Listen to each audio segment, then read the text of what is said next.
हर इंसान का एक सपना होता है, अपने खुद के घर का सपना। जी हाँ, लेकिन आज के समय में घर बनवाना खरीदना आसान नहीं रहा। प्रॉपर्टी के दाम आसमान छू रहे हैं और ऐसे में होम लोन एक ऐसा रास्ता है जो इस सपने को हकीकत में बदल सकता है। लेकिन अगर आपने बिना समझे होम लोन लिया तो ये सपना एक कर्ज का डरावना सपना भी बन सकता है। तो इस वीडियो में हम बात करेंगे होम लोन क्या होता है, कैसे काम करता है, इसके फायदे और नुकसान क्या है और किन बातों का आपको ध्यान रखना है अगर आप होम लोन लेना चाहते हैं तो दोस्तों ये 30 दिन की एक लोन सीरीज़ हमने स्टार्ट की है और लोन सीरीज़ का ये 8वां वीडियो है। अगर आपने पिछली वीडियोस नहीं देखी है तो लिंक डिस्क्रिप्शन में, वहां से जाके आप वो वीडियो देख सकते हैं। काफ़ी हेल्पफुल वीडियो है और चैनल को सब्सक्राइब करके रखें क्योंकि आने वाली वीडियोज़ भी आपको टाइम टू टाइम मिलती रहे। तो चलिए शुरू करते हैं।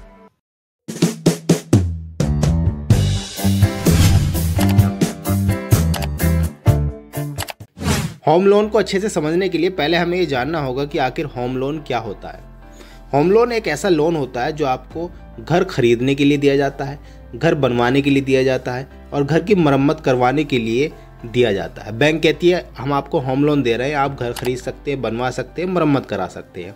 और इसमें बैंक आपको एक निश्चित रकम दे देता है। वो डिसाइड कर लेता है कि मुझे इतने रुपए का लोन इस बंदे को देना है, तो जिसे आप क्या करते हैं, धीरे धीरे उसको चुका देते हैं। एक साथ न चुका के EMI में उसे हर महीने किस्तों के रूप में दे देते हैं।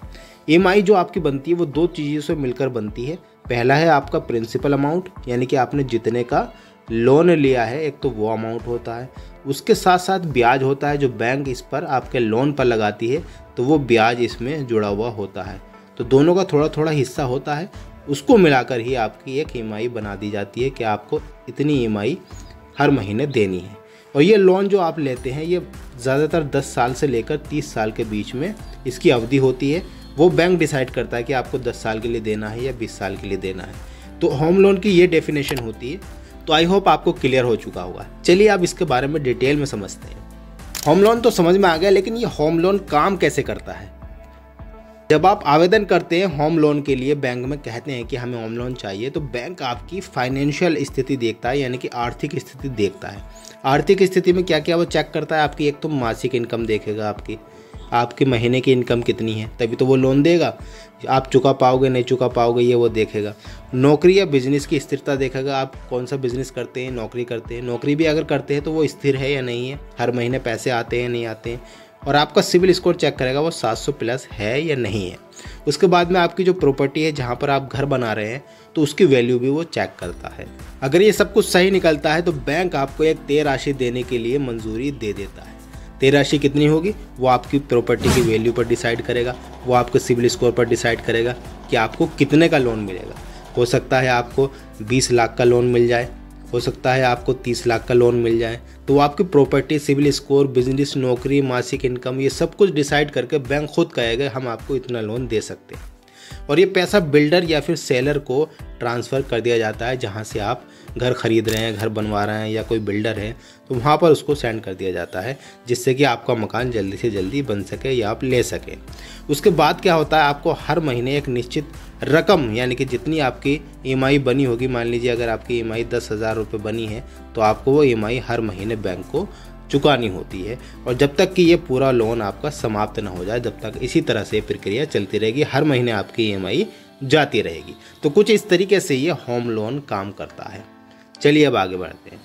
जब आप होम लोन लेने जाते हैं तो वहाँ पर जो एम्प्लॉय होता है, जो बैंक होती है, वो ये पूछती है कि होम लोन तो हम दे देंगे, लेकिन आपको किस तरह का होम लोन चाहिए, क्योंकि होम लोन के भी काफ़ी टाइप होते हैं। तो वहाँ पर आपको डिसाइड करना होगा। पहला जो टाइप होता है वो होता है होम परचेज लोन। जी हाँ, मुझे घर खरीदने के लिए लोन चाहिए तो उसको बोलते हैं होम परचेज लोन। दूसरा होता है होम कंस्ट्रक्शन लोन। मुझे प्लॉट पर अपना घर बनाना है, मेरे पास कोई प्लॉट पड़ा हुआ है तो उस पर अगर मुझे बिल्डिंग बनानी है तो होम कंस्ट्रक्शन लोन लेना होगा। वहीं होम इम्प्रूवमेंट लोन होता है, पुराने घर की मुझे मरम्मत करानी है, रिनोवेशन कराना है तो मुझे वहाँ पर होम इम्प्रूवमेंट लोन लेना होगा। होम एक्सटेंशन लोन, ये लोन उसके लिए होता है जो घर में आपको नया कमरा, नई मंजिल जोड़नी है। मान लीजिए आपके घर में एक कमरा था, एक कमरे की जगह और पड़ी हुई है, आपको वो बनाना है तो होम एक्सटेंशन लोन आपको दिया जाएगा। वहीं पर बैलेंस ट्रांसफ़र लोन होता है, ये थोड़ा सा यूनिक होता है, यानी कि किसी दूसरे बैंक से कम ब्याज दर पर लोन ट्रांसफ़र करने के लिए होता है। ये क्या होता है इसको मैं थोड़ा सा समझा देता हूँ। मान लीजिए अगर आपने HDFC बैंक से लोन ले लिया और वहाँ पर वो कह रहा है कि जी 12% आपको ब्याज देना होगा। लेकिन बाद में लेने के बाद में आपको पता चलता है कि जी एक्सिस जो बैंक है वो तो 10% पर दे रही है, तो आप क्या करेंगे वहाँ पर बैलेंस ट्रांसफ़र लोन को यूज़ करेंगे, यानी कि HDFC से जो लोन है वो एक्सिस में ट्रांसफ़र करा लेंगे और आपका जो 12% है वो 10% हो जाएगा। तो इसी को बोलते हैं बैलेंस ट्रांसफ़र लोन। तो आई होप जब भी आप लोन लेने जाएंगे तो आपको पता होगा कि मुझे कौन सा लोन लेना है। अब आपका सवाल होगा जी होम लोन क्यों लें हम, इसके क्या फ़ायदे होते हैं। तो इसके जो फ़ायदे होते हैं वो भी मैं आपको गिना देता हूँ। एक तो अपना घर आपका पाने का सपना पूरा हो जाता है। आप अगर किराए पर रहते हैं, बहुत टाइम हो गया किराए पर रहते तो आप क्या कर सकते हैं, छोटी छोटी EMI देकर उसको लोन को चुकाकर और अपने घर के खुद मालिक बन सकते हो। पहला फ़ायदा तो ये हो गया। और दूसरा फ़ायदा होता है टैक्स में छूट मिलती है आपको। जी हाँ, सेक्शन 80C के तहत 1.5 लाख तक की छूट आपको प्रिंसिपल अमाउंट पर मिल जाती है। मान लीजिए अगर आपने 20 लाख रुपए का लोन लिया है तो वहाँ पर आपको 1.5 लाख रुपए तक की छूट आसानी से मिल जाती है। उसके बाद सेक्शन 24B के तहत 2 लाख की छूट आपको इंटरेस्ट पे मिलती है, यानी कि जो 20 लाख पर जो ब्याज लगेगा तो उस पर आप 2 लाख रुपए की छूट ले सकते हैं। तो ये बहुत बड़ा फ़ायदा होता है होम लोन के अंदर, जो कि बाकी लोन के अंदर नहीं आपको देखने को मिलेगा। और तीसरा जो फ़ायदा होता है वो होता है प्रॉपर्टी वैल्यू आपकी बढ़ती है, क्योंकि घर एक लॉन्ग टर्म इन्वेस्टमेंट है जिसकी वैल्यू समय के साथ आपकी बढ़ती रहेगी।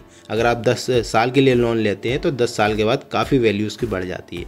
और आसान विकल्प आपको चुनने को मिलता है, क्योंकि आपको बैंक कहता है आप EMI के तौर पर चुका दीजिए, और ये एक लंबी अवधि होती है तो आप EMI के तौर पर इसको धीरे धीरे चुका देते हैं और आप पर बोझ भी नहीं रहता। वहीं आपका जो क्रेडिट स्कोर है वो सुधरता रहता है, क्योंकि आप टाइम पर EMI चुकाते रहते हैं। तो समय पर अगर आप EMI चुकाते रहते हैं तो आपका सिबिल स्कोर जो है वो मजबूत होता रहता है, जिससे भविष्य में अगर आपको कोई लोन चाहिए तो वो बहुत ही आसानी से आपको मिल सकता है। तो ये काफ़ी कुछ फ़ायदे हैं होम लोन के, अगर आप समझदारी से इसको लेते हैं। हर चीज़ के 2 पहलू होते हैं, तो दूसरा पहलू भी हम देख लेते हैं कि होम लोन के क्या क्या नुकसान हो सकते हैं अगर आप सही से इसका यूज़ नहीं करते हैं। तो होम लोन के अगर नुकसान की हम बात करें, डिसएडवांटेज की अगर हम बात करें, तो लंबी अवधि तक का कर्ज हो जाता है। सोचने वाली बात है, अगर 20 से 30 साल के लिए अगर आप होम लोन लेते हैं तो हर महीने आपको EMI देनी होती है, जो कि काफ़ी लंबा समय हो जाता है, 20 से 30 साल। तो एक आपको मानसिक तौर पर ऐसा लगने लगता है कि हमारे ऊपर इतना कर्ज है और इतने साल तक हमारे ऊपर ये कर्ज रहेगा।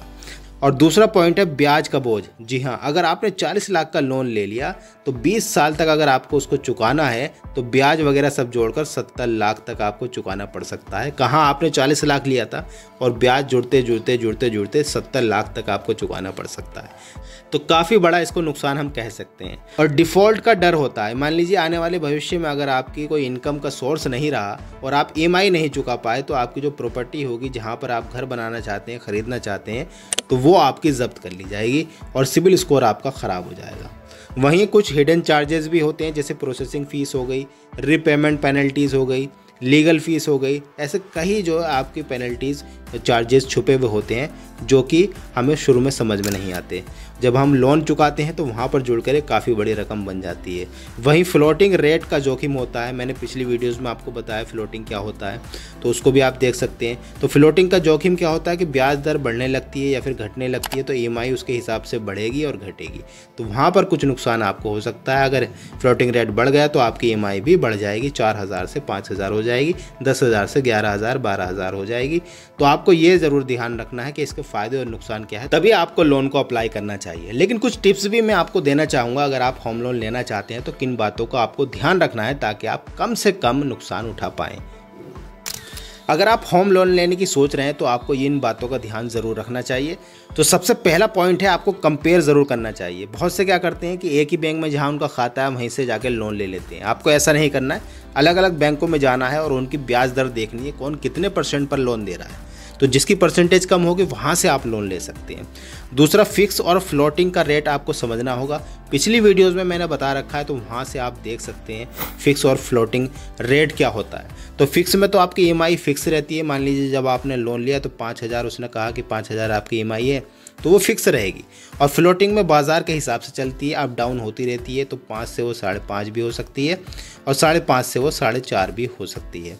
तो इस तरह से ये फ्लोटिंग का चलता रहता है और फिक्स जो आपकी फिक्स रहती है।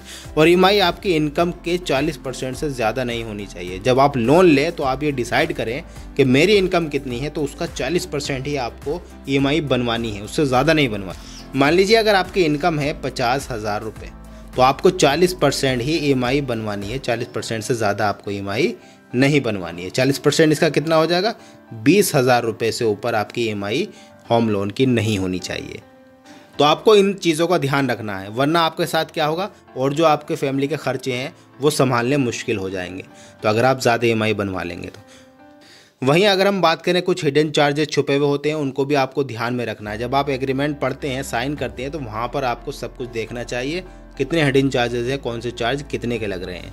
और लोन इंश्योरेंस आपको ज़रूर लेना चाहिए, ताकि आपकी जो आपातकालीन स्थिति है, अगर कुछ भविष्य में हो जाता है तो EMI आपके परिवार पर बोझ न बन सके। तो इसलिए इंश्योरेंस लेना काफ़ी ज़रूरी होता है। वहीं पर आपको जो पेपर डॉक्यूमेंट होते हैं और जो आपके प्रॉपर्टी पेपर हो गए, इनकम प्रूफ हो गए, ID हो गए, तो ये सब कुछ साफ़ होनी चाहिए और वैध होनी चाहिए, जिसमें किसी भी तरह की कोई कमी ना हो। तो कुछ इन चीज़ों को ध्यान रखते हुए आपको होम लोन लेना चाहिए, ताकि आप अपने सपनों का घर पूरा कर सकते हैं।